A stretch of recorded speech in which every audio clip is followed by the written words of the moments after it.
மேஷம், இன்று உங்களது முயற்சிகளில் முன்னேற்றம் காணலாம். குடும்பத்தில் சந்தோஷம் நிறைந்த சூழ்நிலை உருவாகும். வேலைக்கு செல்வோருக்கு மேலதிக பொறுப்புகள் கூடும். பணவரவு திருப்திகரமாக இருக்கும். பரிகாரம்: சண்டானேஸ்வரருக்கு அபிஷேகம் செய்யவும்.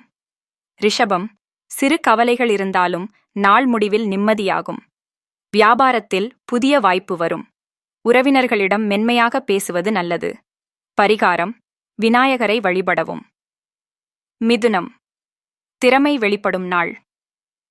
புதிய வேலைவாய்ப்புகள் தேடி வரும். மாணவர்கள் போட்டித் தேர்வுகளில் வெற்றி பெற வாய்ப்பு உள்ளது. நண்பர்களிடம் சந்தோஷமான சந்திப்புகள் இருக்கும். பரிகாரம்: துர்க்கை அம்மனுக்கு பூஜை செய்யவும். கடகம், திடீர் செலவுகள் ஏற்படலாம். குடும்பத்தில் சிக்கல்கள் தோன்றலாம். பொறுமையுடன் சமாளிக்கவும். புதிய யோசனைகளை இன்று தவிர்க்கவும். பரிகாரம்: சந்திரனுக்கு பால் அபிஷேகம் செய்யவும். சிம்மம், மிக நல்ல நாள்.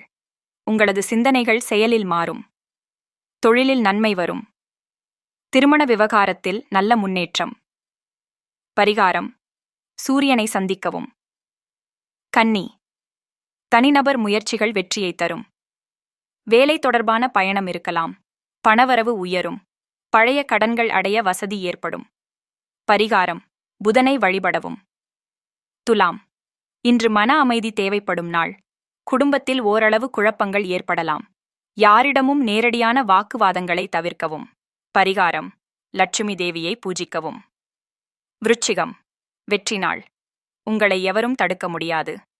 தொழிலில் வளர்ச்சி, நல்ல சந்திப்பு நடக்கும். பணம் வரும் வழிகள் விரிவடையும். பரிகாரம்: அனுமனுக்கு வடைமாலை சாத்தவும். தனுசு, தொழிலில் கவனம் தேவை. பழைய நண்பர்களால் நன்மை ஏற்படும். மதிப்பு குறையும் சூழ்நிலைகள் வரலாம். சிந்தித்து செயல்படவும். பரிகாரம்: குருவை வணங்கவும். மகரம், மன நிம்மதி நிறைந்த நாள். தடைப்பட்ட வேலைகள் முடியும். குடும்பத்தில் மகிழ்ச்சி. தொழிலில் விரிவாக்கம் சாத்தியம். பரிகாரம்: சனி பகவானுக்கு எள்ளு எண்ணெய் தீபம் ஏற்றவும். கும்பம், நண்பர்களால் நன்மை. புதிய தொழில் யோசனைகள் உருவாகும். பெரியவர்களின் ஆதரவு கிடைக்கும். ஆன்மீக சிந்தனைகள் உயரும். பரிகாரம்: சத்ய நாராயண பூஜை செய்வது சிறப்பு. மீனம், உங்களது திறமை பாராட்டப்படும் நாள். குடும்பத்தில் மகிழ்ச்சி. மாணவர்களுக்கு நல்ல முன்னேற்றம். நீண்ட நாள் எதிர்பார்ப்பு நிறைவேறும்.